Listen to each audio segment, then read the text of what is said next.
Tata cara midodaren. Tata cara midodaren. Sasampunipun calon panganten kakung dalah panganten putri siram jamas purna dalunipun. Dalunipun upami wekdal menika siram jamasipun mangke dalu. Kawontenaken tata cara midodaren.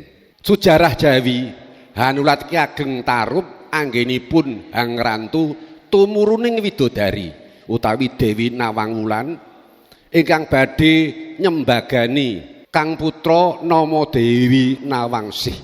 Sembogo niku panjurung donga ingkang awujud gaib menika namipun sembogo. Sembogo menapa Pak? Nganten kadang-kadang badhe dipun rias dipun sembagani diru rias, dipun dongani rumin supados kasulistianing tambah hayu kaya widodari. Nggih, ngerik menika saderengipun kerik kan dipun menapa niki dipun dongani rumiyin. Menika ingkang juru rias rumiyin duka nek sak mangke wong kathah juru rias ingkang tasih nem-neman menawi juru rias rikala Bu Sri Rurun Kusuma lajeng Bu Sumilir menika nglampahi rumiyin siam. Nah, terus menawi badhe nyumbagani menika kesanipun mangklingi menika nggih. Sembogo tata cara widodari. Sujarah Jawi hanulat Ki Ageng Tarup anggenipun Hang Rantu tumuring widodari Dewi Nawangwulan ingkang badhe nyembagani ingkang putra nama Dewi Nawangsih. Srananipun kembar mayang sajodo lan degan sajodo. Bakunipun tata cara tumedhaking kembar mayang. Lajeng tumrap calon penganten kakung ngawontenaken jonggolan utawi nyantri utawi puruhita. Bakunipun puruhita tampi warah saged ular-ular utawi catur weda. Dadi duk rikala malem midodareni menika bapa saking calon penganten putri nampi rawuh utawi sowanipun calon penganten kakung ugi dipun paringi warah catur weda. Catur menika sekawan weda wewarah. Dadi wong omah-omah menapa niku pawitane menika sekawan catur weda. Mangke wonten basanipun catur weda dados pundi mangke wonten. Tata cara midodareni. Nah menika ubo rampe tirta wening ingkang angka setunggal, angka kalih kembar mayang, catur weda ingkang angka 3, angka sekawan kancing gelung, gangsal angsul-angsul, 6 palenggan mirunggan calon penganten kakung ngungkuraken dalem. Dados kancing gelung menika wonten Mak Sruwing kula mireng. Kancing gelung niku napa? Kula mireng napa?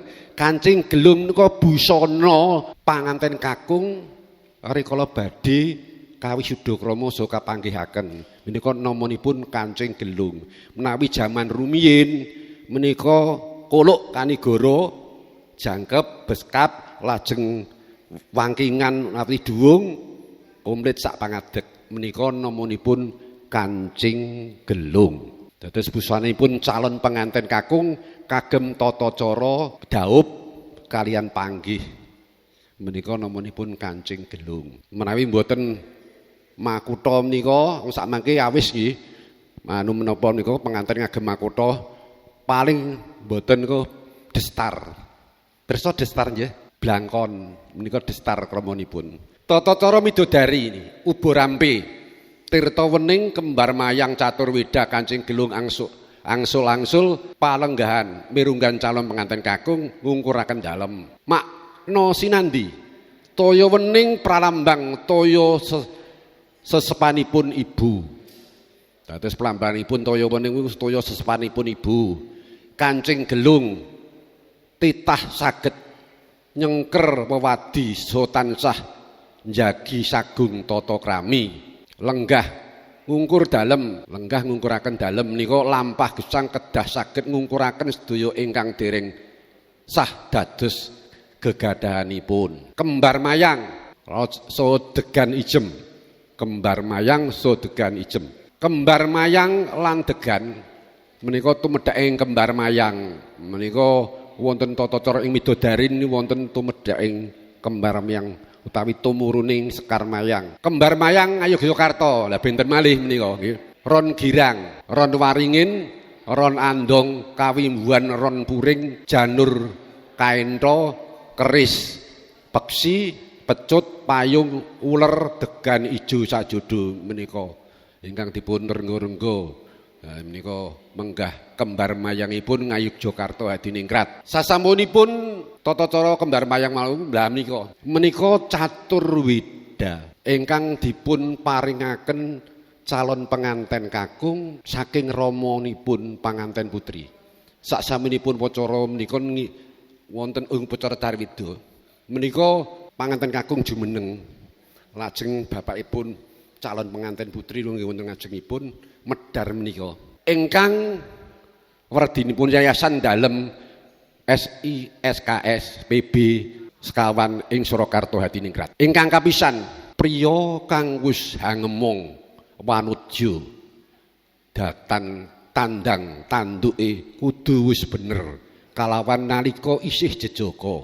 Mangkono uga wanudya kang wis kahemong ing guru laki ing tandang lan tanduke pakartine ing tandang lan pakartine kudu netepi jejering wanudya kang wis ora lamban. Kapindho, panganten sekarone jroning batin sungkema marang maratuwa kadidine marang wong tuanira, wong tuane dhewe awit kang padha mangun bebisanan pangreng kuwe marang mantu uga kadidine suta pribadi. Suta menika putra.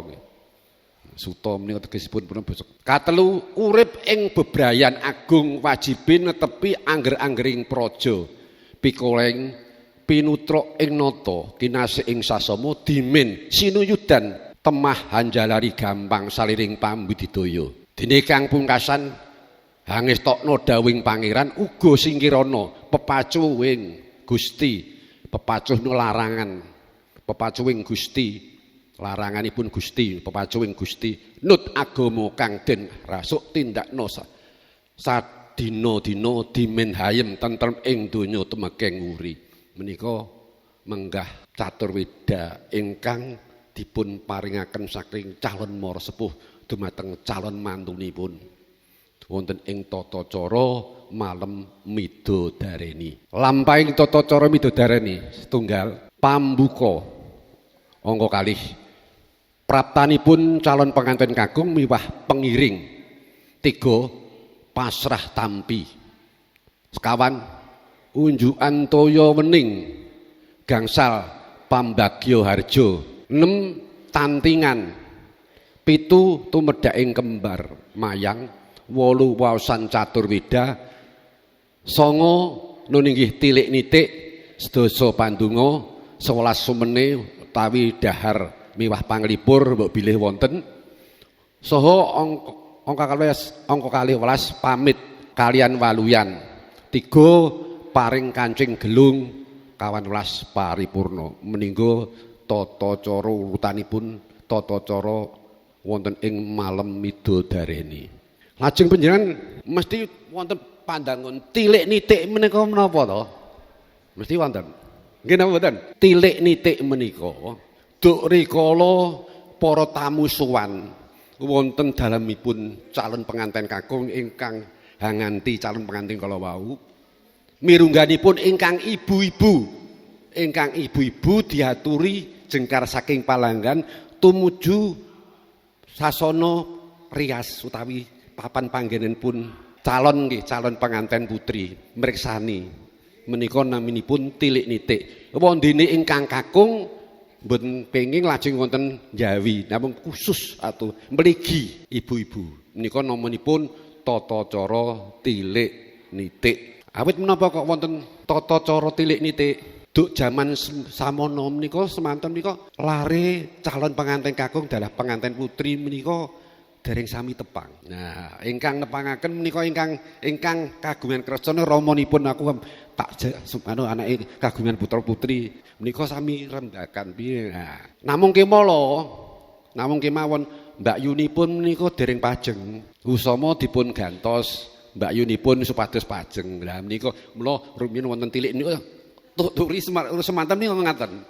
Dados wah ana andeng-andenge kok saiki gak ana andengane jebule Mbak Yuni menika. Ngendikanipun ngoten rumiyin kula nampi menika nampanipun tata cara tilik nitik. Paring unjukan tirta wening menika rawuh nggih rikala badhe nyantrik utawi puruhita menika rawuh dipun papak dene calon mara sepuh dipun unjuki toya wening pralambita tinampi anggenipun puruhita lan wiwit dinten sampun tinampi kadidine putra pribadi ingkang inairaken saking guwa garbanipun ibu toya wening setunggal gelas kaunjuk ngantos telas pinangka pralambang siaga nampi warah ngantos tuntas menika werdinipun unjukan toya wening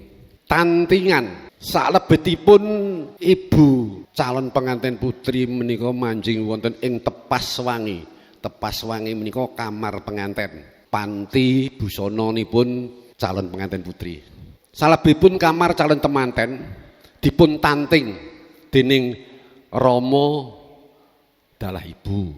Ngger putra ngendikanipun mekaten. Ngger putraku Sekar Warsiki kang dak tresnani. Sesuk-esuk sliramu sida tak jodhokake karo Bagus Jatmika putra kakung Bapa Wardaya. Pisan maneh pun Rama kepingin midhanget anteping atimu menika pandanganipun ingkang rema dalah ingkang ibu menika namanipun tantingan lajeng panganten putri atur pawangsulan CPPI menika calon pengantin putri nggih inggih Rama kula namung sendika nglampahi namung kula nyuwun syarat sarana langgengipun jejodhoan kula inggih Rama kula namung sendika hang nglampahi namung kula nyuwun syarat sarana langgengipun jedohan kula. Lajeng busana ing tata cara midodareni. Angka urut setunggal. Paraga calon panganten kakung. Solo landung utawi krowok mboten cemeng. Duwung gayaman nyamping wahyu tumurun semen Rama Jogja atela petak. Dados busananipun menawi Solo menika benten ingkang baken mboten cemeng. Menawi Jogja ugi menika wonten paugeran menapa menika atela petak. Angka kalih calon pengantin putri sanggul bangun tulak. Dados sanggulipun utawi ukel nggih. Basanipun anu ukel niku gelungan.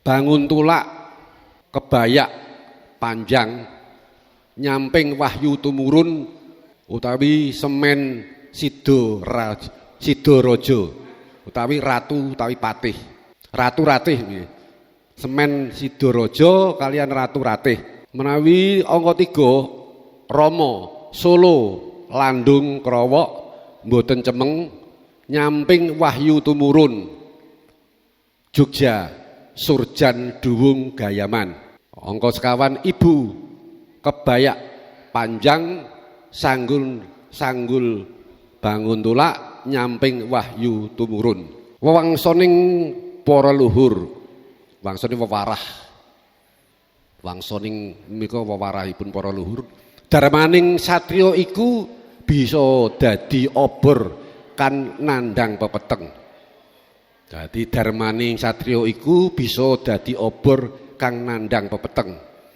dadiya teken kang padha kalunyon dadiya song-song ing mangsa udan lan panas aweh wareg kang nandhang kaluwen ora hamung golek senenging dewi ning uga bisa gawe mareming liyan menika wewangsun wewarah para leluhur wangsun menika nggih kala wau menika wau bab ing tata cara wit saking notok kori lamaran lajeng malam midodareni siraman